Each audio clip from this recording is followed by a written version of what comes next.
Yeah,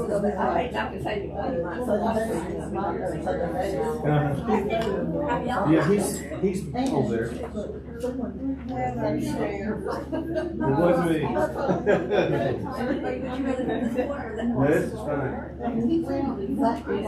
Yeah, he does. He sounds like him. Surely the granddaughters don't sound like him. Yeah. The Julie was in, and they were all sick. We came back from the doctors for a couple weeks. We didn't have COVID. We tested negative for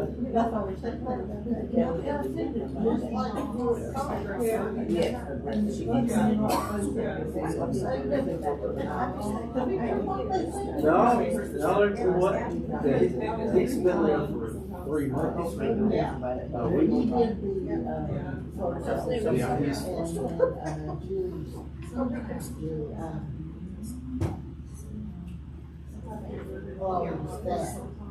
Yeah. Okay. He probably did.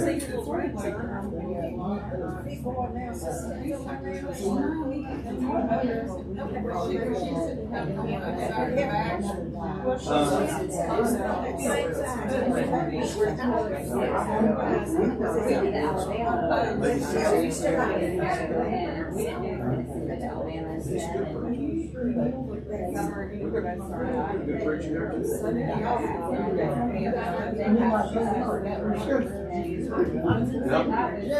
That's funny. We were online here. In fact, we listened to this class in Proverbs. Goodness, you saw your notes this week that special days. You'll be crazy.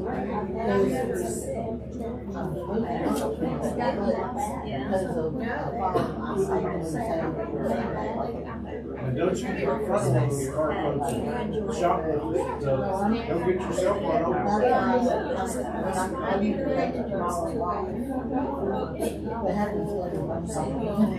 be careful. Yeah, we didn't have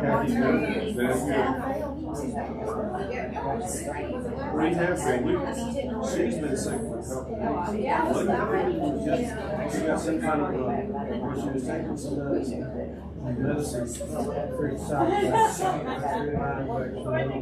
Yeah, we went for I had a couple of weeks to check out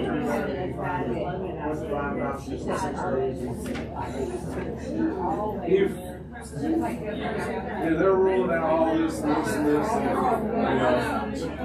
a big deal. That's right. Hello? Hello, thank you. How are you? Yeah.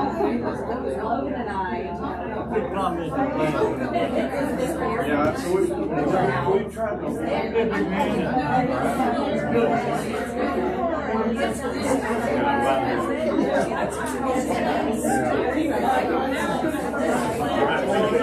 Very glad to see you up to kick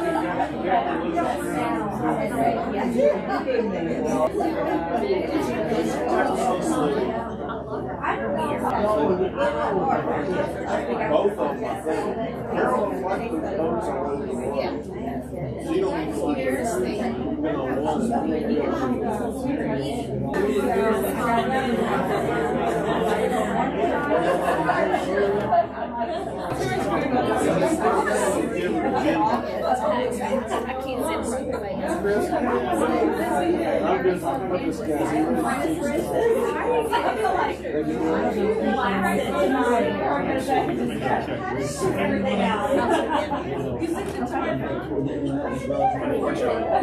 So he can put up with me.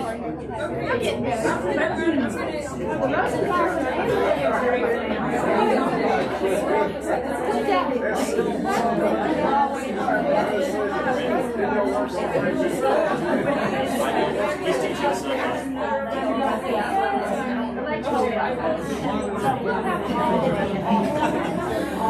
I don't know. I need a break.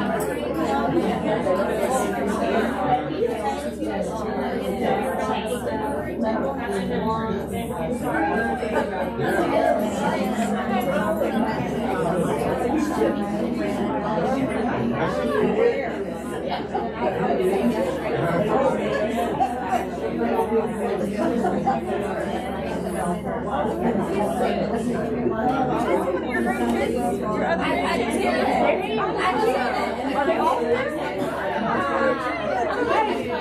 saw her on the elevator. I was like, wait a minute.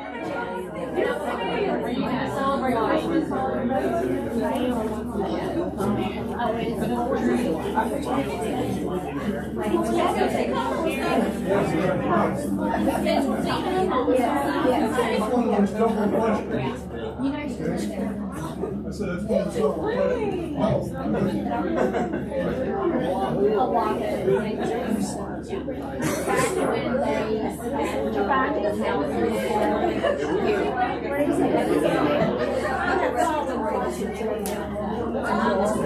All right, ladies and gentlemen, I think we are ready to go ahead and start class this evening. It's great to see everybody on this Wednesday night. I'm looking forward to wrapping up Lesson 8 with you. Before we get going, Brother Mike is going to lead us in an opening word of prayer, and then we'll get started. Almighty God, our Heavenly Father, we are so grateful for all that you have done for us, especially for sending your Son Jesus to come to earth and teach us, show us who you are, and die for our sins so that we can have the hope of eternal life with you one day. Pray that you'll be with Jake as he leads our minds in this study tonight. Continue to be with us all throughout the remainder of the night. In Jesus' name we pray. Amen. Thank you, Mike. So we're going to wrap up with Lesson 8. We've been talking about sins of the tongue. We've been talking about our speech as Christians, things we should be saying, things we should not be saying. On the topic of our speech, and I think this is a great opportunity for us to reflect because we're only at worship service for about 4 hours a week, and we're out in the world a lot more than that, and our speech can really reflect what the Lord's church looks like. We can be examples to others, and we come into contact with people, we want them to see a great example of Christ, and our speech is part of that. This lesson came from Proverbs Chapter 10 and verse 11. The mouth of the righteous is a well of life. The violence covers the mouth of the wicked. As I mentioned Sunday, I chose that one of several passages in Proverbs where you have the two. Your speech can be very negative. It can. The question I wanted us thinking about is what we're just another person of the world. We then started covering the common sins of the tongue, starting on page 30. We got through a few, and we're going to wrap those up this evening. And then with our last few minutes of class at the end, we definitely want to make sure we shift gears and cover more of the positive topic. We're going to avoid these sins of the tongue, but then what are some things we should be saying? What are some proper uses of our speech? We'll try to get to that in the last 10 minutes or so of class. So the first thing we started with was talking too much. And when you look at all of the passages in Proverbs about the tongue and about speech, a lot of it had to do with knowing when to stay quiet. So talking too much. An example, turn to chapter 15, verse 28. The heart of the righteous studies how to answer, but the mouth of the wicked pours forth evil. I like how it says studies. There's that idea there, taking your time. You study how to answer instead of just rushing into it. You just don't hear something and a thought pops in your head and then out it comes. You're already speaking. Study how to answer versus the opposite. What's the wicked doing? Pouring forth evil. It's just coming out of your mouth, just constantly, just coming out. You don't think, you just speak. So study how to answer. That was the first one we were talking too much. We got to gossip. That was the second one. Gossip or talebearers. An example of that, there's several passages, but let's just look at one in chapter 18. Proverbs chapter 18, verse 8. This is, I think, one of the most well-known ones. Very vivid in this description here. The words of the talebearer are like tasty trifles, and they go down into the innermost body. That idea of hearing gossip, hearing this tale, it's exciting, something we crave, something we want. And so it takes self-control as a Christian to A, not listen to it, and B, maybe be brave enough to speak up, tell someone they shouldn't be engaged in that either. So we got the gossip. We ended up on number 3, lying. This is where we ended class on Sunday, so we'll wrap up this thought on lying, and then we'll move on to our next few. We talked about, one passage we read was from chapter 12, verse 22. Several of the passages on lying are very similar to this idea here. The concept of lying, it's an abomination to the Lord. It's detestable. 12:22. Lying lips are an abomination to the Lord, but those who deal truthfully are his delight. We've heard countless sermons and been in many classes on lying. This is something that hopefully we can all come to a common understanding on. So to kind of end this thought before we move on to the next one, I wanted to look at a very well-known example of a very faithful man who was caught up in a lie a couple times. Turn back to the book of Genesis, and let's look at Abraham. There's 2 stories here in Genesis. Sometimes we forget that this happened twice. Once in chapter 12, and then again in chapter 20. We'll read both of these stories real quick, and then offer some quick commentary on it.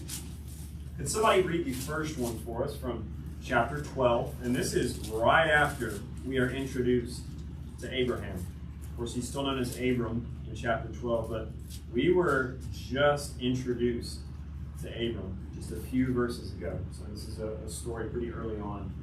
Somebody please read 12, 10 through 20. Now there was a famine in the land, so Abram went down to Egypt to sojourn there, for the famine was severe in the land. When he was about to enter Egypt, he said to Sarai, his wife, I know you are a woman beautiful in appearance, and when the Egyptians see you, they will say, this is his wife. Then they will kill me, but they will let you live. Say you are my sister, that it may go well with me because of you, and that my life may be spared for your sake. When Abram entered Egypt, the Egyptians saw the woman who was very beautiful. And when the princes of Pharaoh saw her, they praised her to Pharaoh, and the woman was taken into Pharaoh's house. And for her sake he dealt well with Abram, and he had sheep, oxen, male donkeys, male servants, female donkeys, and camels.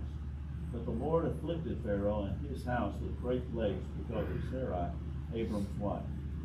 So Pharaoh called Abram and said to him, what is this you have done to me? Why did you not tell me that she was your wife? Why did you say, she is my sister, so that I took her for my wife? Now then, here is your wife. Take her and go. And Pharaoh gave his men orders concerning him, and they sent him away with his wife and all that he had. Okay, kind of a side, unrelated point here. How old is Sarah in this story?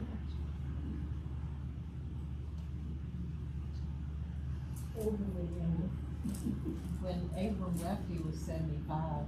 So. How old? What's the difference between Abraham and Sarah? 10 years. You know that from 65. Whenever he's told he's going to have a son, he says, I'm 100, my wife is 90. So 65. I'm not going to say much or imply much, other than it's interesting. You already did. He says she's very beautiful in appearance, which we would expect from a husband, but then that's confirmed later on. The Egyptians see her, and she's very beautiful. But I thought that was an interesting point. You don't think 65-year-old ladies are beautiful? Did y'all think about that? The interesting thing about this is that she was his half-sister. So he was telling the truth, but he was telling the truth for the purpose of deceiving. We often call that a half-truth. Becomes a lie. We sometimes justify lying by telling a half-truth. Well, what I said wasn't wrong, but you intentionally missed the larger part of the story. Intended to deceive or mislead him. Right. Is there such thing? Is there such thing as a half-truth? I have to ask a philosopher that. We can provide more commentary in just a second because the next story is almost identical. Turn to chapter 20. The same thing happens to me. Chapter 20. Somebody else read this story, verses 1 through 18. From there, Abraham journeyed toward the territory of Negev and lived between Kadesh and Shur. And he sojourned in Gerar. And Abraham said to him, Behold, you are a dead man because of the woman whom you have taken, for she is a man's wife. Now Abimelech had not approached her. So he said, Lord, will you kill an innocent people? Did he with my hands? I have done this. Then God said to him in the dream, Yes, I know you have done this in the integrity of your heart, and it was I who kept you from sinning against me. Therefore I did not let you touch her. Now then, return the man's wife, for he is a prophet, so that he will pray for you, and you shall live. But if you do not return her, know that you shall surely die, you and all who are yours. So Abimelech rose early in the morning and called all his servants and told them these things. And the men were very much afraid. Then Abimelech called Abraham and said to him, What have you done to us? And how have I sinned against you, that you have brought on me and my kingdom a great sin? You have done to me things that ought not to be done. And Abimelech said to Abraham, What did you see? That you did this thing? Abraham said, I did it because I thought there is no fear of God at all in this place, and they will kill me because of my wife. Besides, she is indeed my sister, and the daughter of my father, though not the daughter of my mother. And she became my wife. And when God called me to wander from my father's house, I said to her, This is the kindness you must do to me. At every place to which we come, say of me, he is my brother. Then Abimelech took sheep and oxen and male servants and female servants and gave them to Abraham, and returned Sarah his wife to him. And Abimelech said, Behold, my land is before you, dwell where it pleases you. To Sarah he said, Behold, I have given your brother 1,000 pieces of silver. It is a sign of your innocence in the eyes of all who are with you, and before everyone you are vindicated. Then Abraham prayed to God, and God healed Abimelech, and also healed his wife and female slaves, so that they bore children. For the Lord had closed all the wounds of the house of Abimelech because of Sarah, Abraham's wife. All right, so in both of these stories, what is Abraham's concern? What is he worried about? So, Yeah, so what's the literal thing he's so afraid of? His own life. His life. There's other problems here just with the example of lying. This Abraham's supposed to be a representative of Jehovah God, and he's found out to be lying in both of these occasions. But if you think about the promises that are made to Abraham, and he's concerned with his own life, what is the greater issue here with the lies? What's a bigger root issue with Abraham? His own life of faith. Faith. Okay. He should know, similar to when he was willing to offer his son, he was willing to do that because he knew there was a promise made, and surely no harm can come to my son because of the promise that is made by him. He should have had that same thought in mind in both of these stories, understanding that God would protect him. His own lack of faith, I think, contributes to this lie. He's more concerned with his life. The reason I brought that up and I wanted to read those stories was because I feel like for Christians, many times the same thing is true of us. It can almost be a lack of faith, because we should understand that as Christians, we have a reward waiting on us, and we have a Father who's going to protect us, but we lie at times like Abraham, as was said, just because we're thinking about us. We have too much pride. We're too worried about us. We think something is going to harm our reputation or harm our career or harm friendships, and so we lie. And it almost seems to me like a lack of faith, almost like Abraham. Any comments on that? So, I think later on in my memory, it's not for certain, that Isaac does the same thing. Abraham's son, he told a lie, like father, like son. So parents have to be careful. The children are going to follow the father and mother's example a lot of the time. But here's Abraham, a patriarch, and he gets Isaac to do the same thing. He lies about it.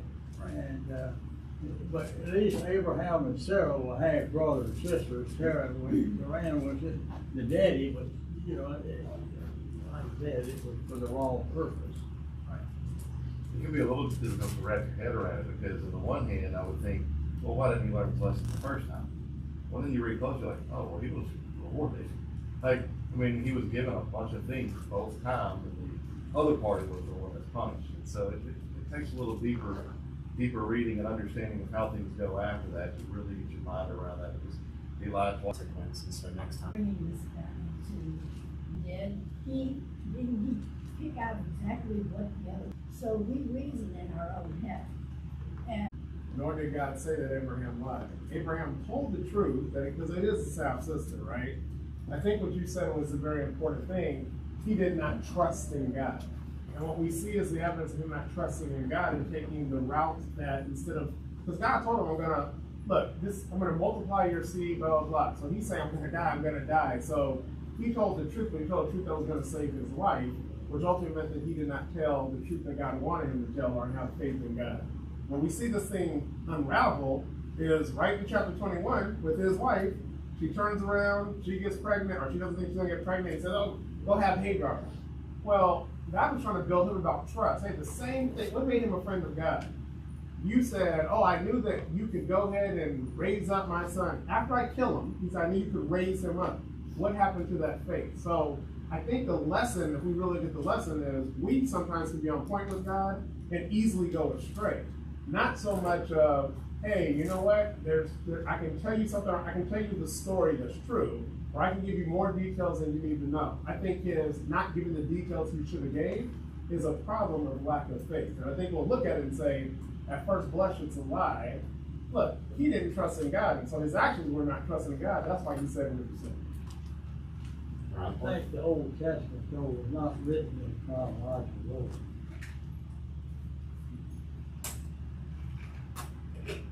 I agree. And Jake, one thing that came to my mind is that, kind of ping-ponging off of what Brent said is, I can find encouragement in this story in that Abraham walked directly with the Lord spoke directly to him, and yet he struggled with his faith. Right.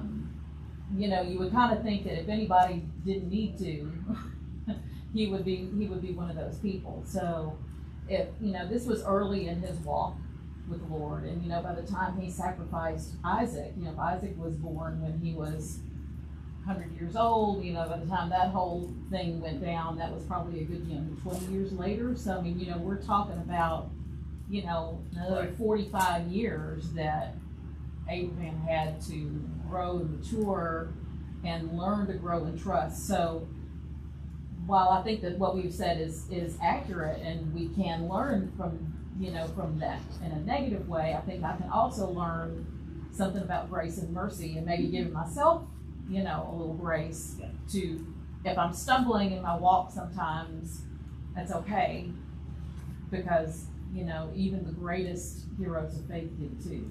Absolutely. That's a fantastic point. Men are not perfect men. No. No. Any character you study other than Jesus, if you dig deep enough, you'll find flaws, and it's important to realize that they learn from those, and that's the lesson. All right, real quick, we got to knock out these last few. We'll try not to dwell on any particular one too long. The next one mentioned is flattery. Could I have a couple readers, please? Let's go back to Proverbs. Keep in mind the concept here of there's a person you really don't like, but you pretend in front of them. And then in some of these verses, I think there's even the idea you intend to maybe tear them down later, but in front of them, you're going to try to build them up. So I'm going to read 10:18.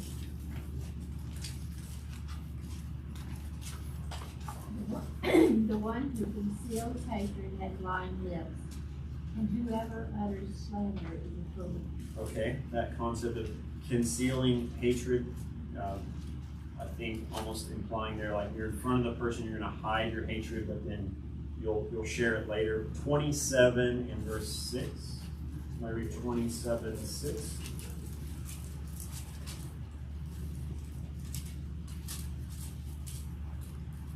Faithful are the wounds of a friend, but deceitful are the kisses of an enemy. All right, so that idea there, kisses of an enemy.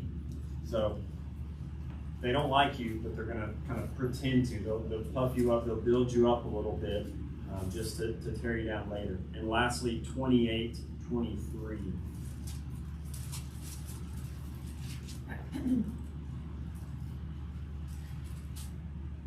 Whoever rebukes a man will afterward find more favor than he who flatters with his tongue. So what's the real problem y'all find with flattery? What's the issue with it? It's not helpful. It's not helpful. It's not honest. It's not honest. May not be truthful. May not be truthful. I mean, if you don't like the person and you're gonna say good things about them, then you're definitely being dishonest, right? Other issues? Yeah, it's not necessarily trying to like the person. Sometimes you go overboard hoping that you will curry favor from them. So it's, I mean, the material here kind of puts a little bit darker tone on it than is always the case. Right. You Sometimes don't you're always dislike the person. yeah. You're talking more of like a kiss up, to use that phrase. Right. Right. Again, that same concept, whichever one you're talking about, that I think that same concept is also dishonest. Or you have dishonest, maybe selfish intentions with what you're doing, right? That's the problem, it's self-centered. Yeah, it's selfishness. Its intent is to help yourself. Exactly. I was talking to Stephanie on the way here about a interesting situation at work. It wasn't intentional, but one of our leaders was complimenting someone else quite often, who was growing, who was doing a good job. But what has happened is because of how often that was done, he now has a blind spot for his own weaknesses. He thinks he's here when he's not, right? And so you can end up harming someone else by not clearly laying out where it is they need to improve. And the things he was being praised for were well earned. And so it wasn't that they were trying to butter him up or trying to lie to him. It was just that was the only thing they talked about. And therefore, he now thinks he's somewhere where he may not be. Right. That's some good wisdom there. One thing I wrote down is what would Jesus do if Jesus had a problem with somebody, or and like the example that Mike gave, is this something that Jesus would be involved in? Do we see him using flattery? No. How did he act around people? He was straightforward with people. He told them what they needed to know, not what they wanted to hear. So just something to think about. Flattery is definitely spoken ill of in the Proverbs. Any other comments before we go? Well, we need to encourage others. That's different. It's not flattery. Right. Exactly. Don't confuse the two. Very good. This next section, angry words. This is obviously something very important. The Christian doesn't need to have issues with anger. We have a whole class on that coming up Sunday. Let's look at just a couple Proverbs here real quick. Can somebody read both of these in 15? Turn to chapter 15. Could somebody please read verse 1 and verse 18? A soft answer turns away wrath, but a harsh word stirs up anger. And then verse 18 says, a wrathful man stirs up strife, but he was slow to anger allays contention. Okay, and then somebody else, could you read 12:16? 12:16.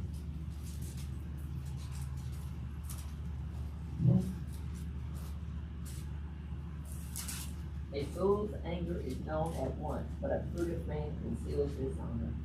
Okay. The fool, when they get angry, they let somebody hear about it immediately. They don't have self-control. There's no discipline there. They're speaking very quickly without taking a step back to listen and to think about what they want to say. We read that passage earlier about studying what you're going to say before you say it, instead of just firing something off really quickly. That's what the fool does. The prudent one will hide that. He'll hide his anger. He'll think about it to give a proper response and not an angry, out of control response. What are some very lasting damages that have been caused, just speaking earthly, what are some very lasting damages that have been caused by angry words?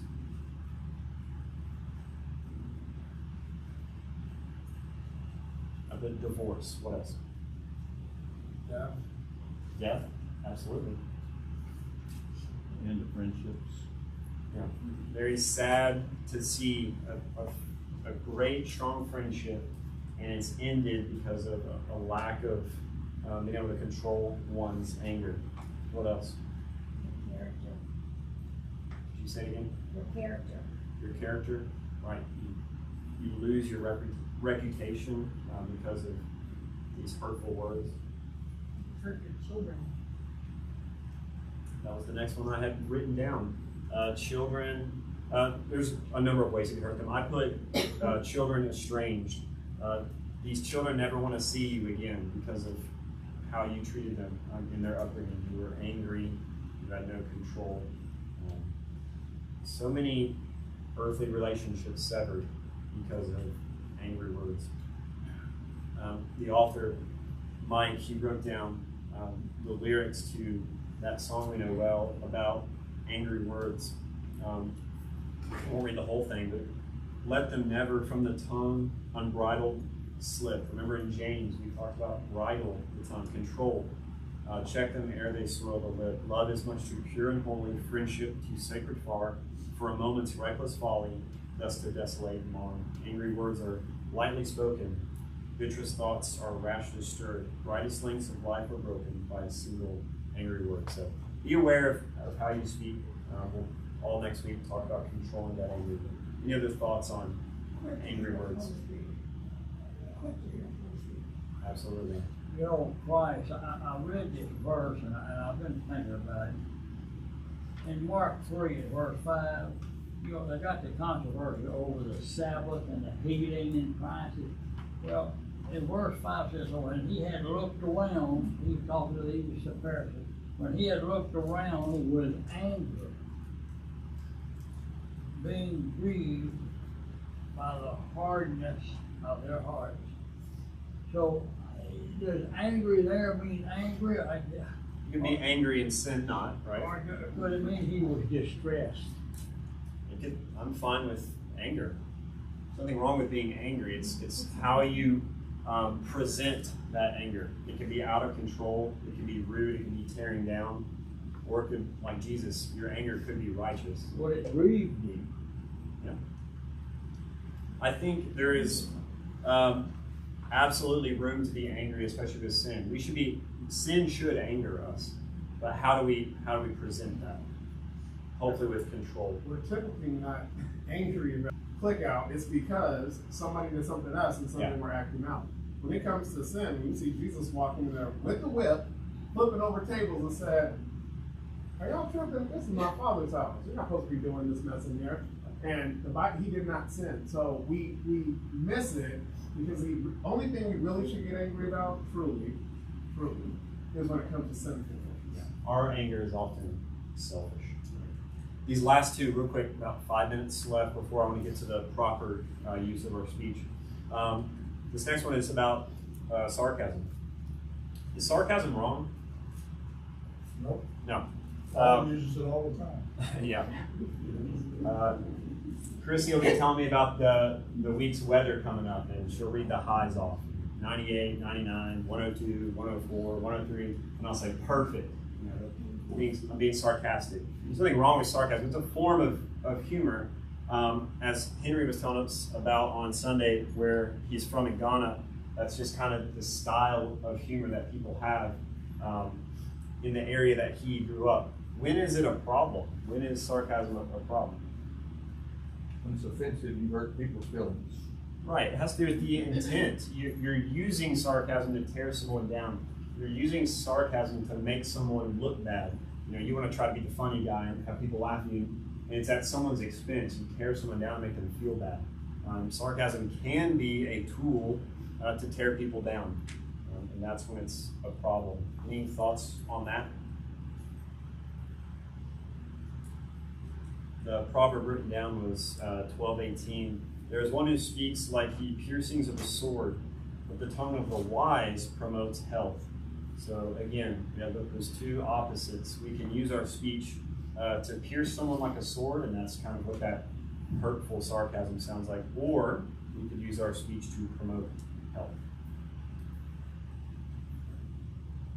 And this last one, this one is very important.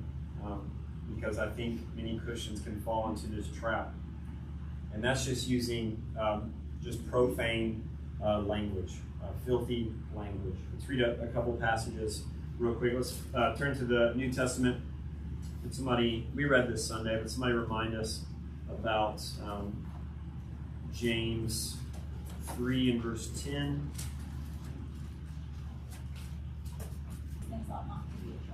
Okay, so again, we can do two things with our speech. We can bless and say positive things, or we can curse and tear down.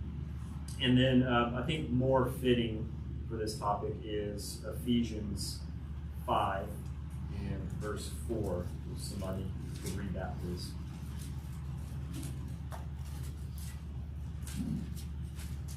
Start at verse 3 if you read that. Ephesians 5, 3 and 4. But immorality or any impurity or greed must not even be named among you, as is proper among saints. For there must be no filthiness and silly talk, or coarse jesting, which are not fitting, but rather giving of thanks. All right, so Ryan had this in a lesson within the last year. What we're talking about is that phrase there, the coarse jesting. It's a humor that's inappropriate. It's wrong. It's filthy. So Paul here is talking about some actions that are fitting for the saints, and rather actions unfitting or that we should avoid. If we're going to be a saint practicing righteousness, we have to avoid these things like filthiness, foolish talk, and coarse jesting. Yes.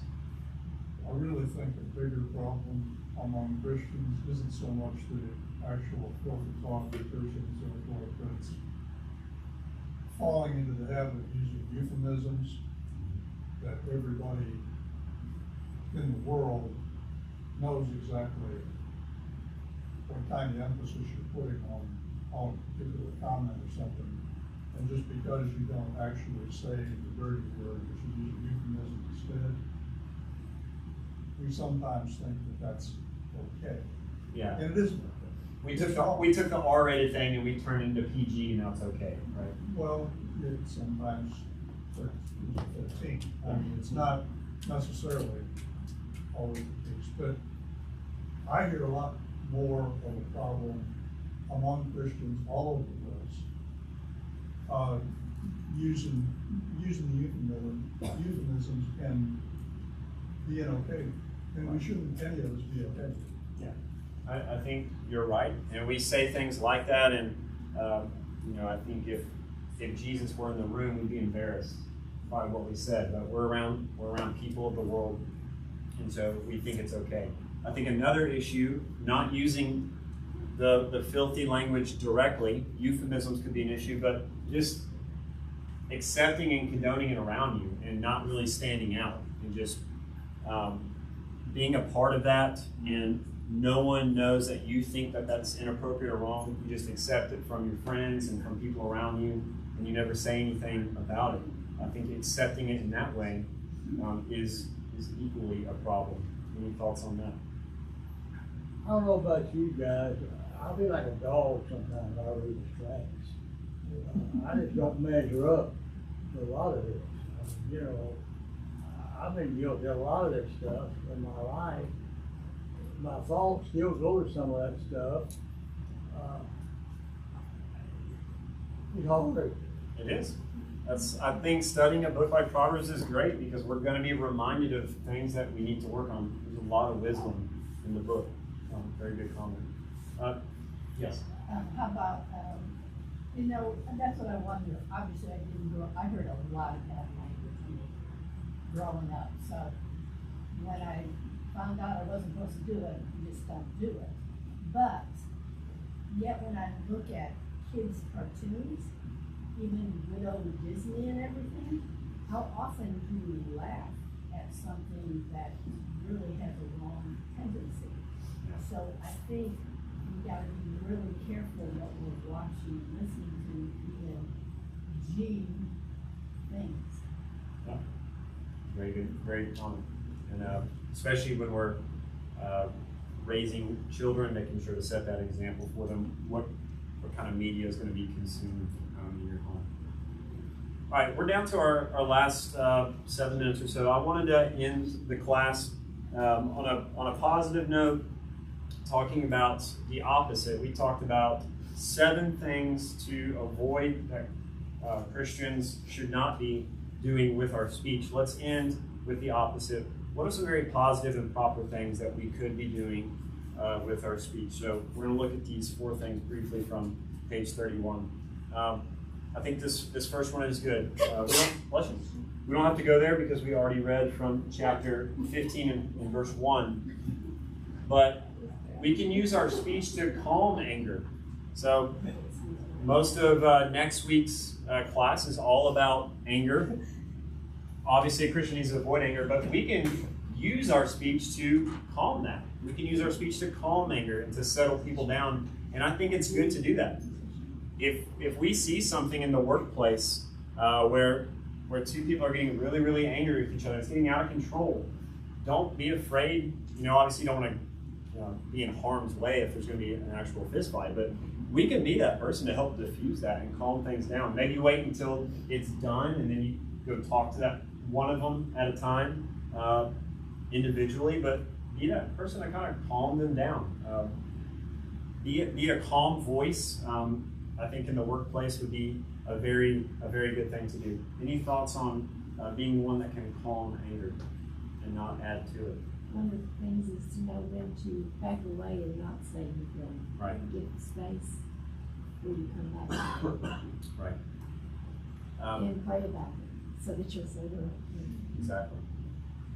This is difficult for everyone, obviously. This is can be very difficult, but I think men are naturally aggressive, and I think it's tough for us sometimes when someone is confronting us to be calm. It's our natural reaction to be aggressive, and we have to be careful about this. Be the one that can calm anger. Remember in Matthew 26, Peter pulls out his sword to cut off the ear of that soldier. Jesus tells him, "Put away your sword. Those who take the sword will perish by it." So instead of being that angry, out of control person, use your voice to calm anger. I remember one time when I was on a vacation with my family, and my sister and husband were fixing to get into it. And I'm like, before y'all say another word, why don't both of y'all stop and think about what you're gonna say? Yeah. And when I did that, they just calmed the whole thing. And they There you both go. like, what are we fussing on? Right. Perfect. That's a perfect example of what I'm talking about. Be the person that can calm anger. The second one, another way that the Christian can use their speech for good is to pass on knowledge. So what is Solomon trying to do with Proverbs? He mentions in chapter 1, he's speaking to the young man. He's going to pass on wisdom. He's going to pass on this knowledge. And those in the room that have lived a long time, you've gathered a lot of knowledge and wisdom over the years. Share that. Share that with those of us who are younger. We need it. Pass that wisdom on. Pass that knowledge on. It'd be a shame to just kind of die one day and have all that bottled up. You have a lot of good things you could have been sharing with people. Look for an opportunity to do that. Any thoughts on that? When a teacher like you or anybody else has a good lesson, it sure doesn't hurt to drop them a note. Say, boy, you did a good job. Or, that's the sorriest job I ever heard. Yeah. I'll take more of the former. I'd be destructive with it. I'll mention Jim DeWeese. All the men here who serve know this, but he's fantastic about even texting later on and telling someone that they did a good job. And sometimes that it'll really feel good. It can really turn your day around. If you're having a bad day and he sends you that text, it really helps. So absolutely. There's a passage here in chapter 15. The lips of the wise disperse knowledge.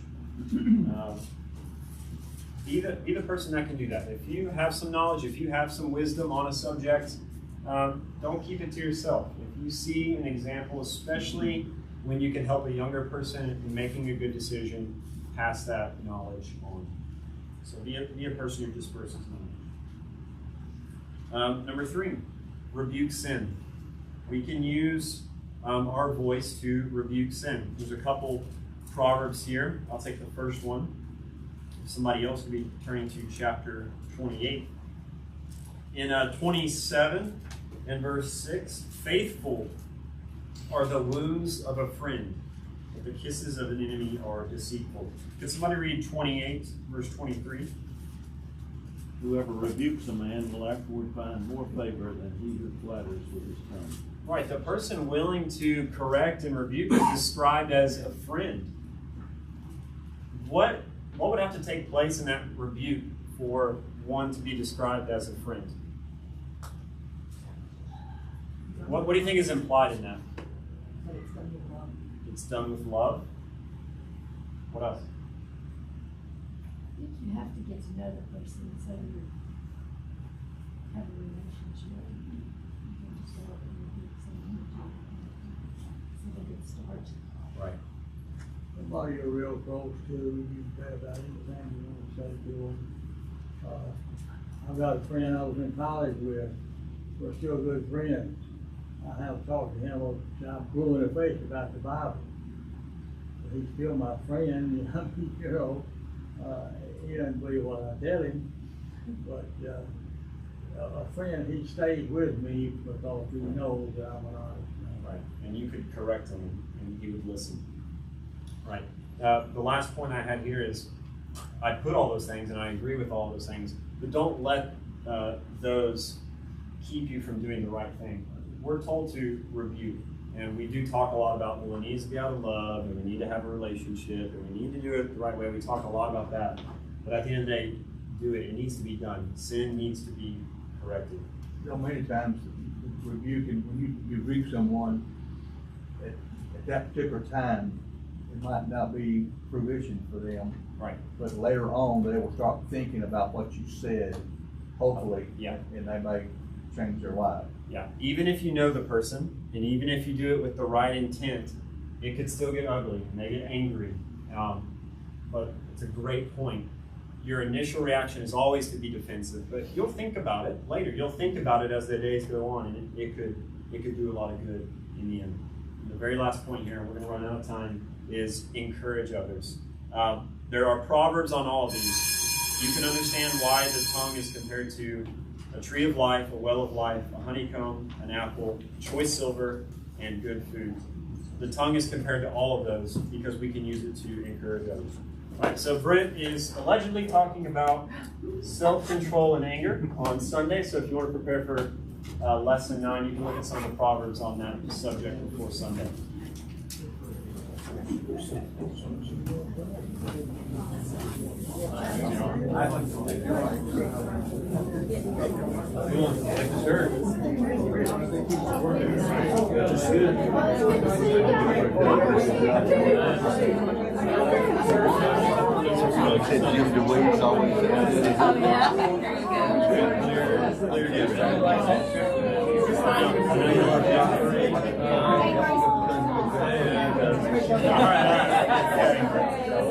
Dennis guy's great.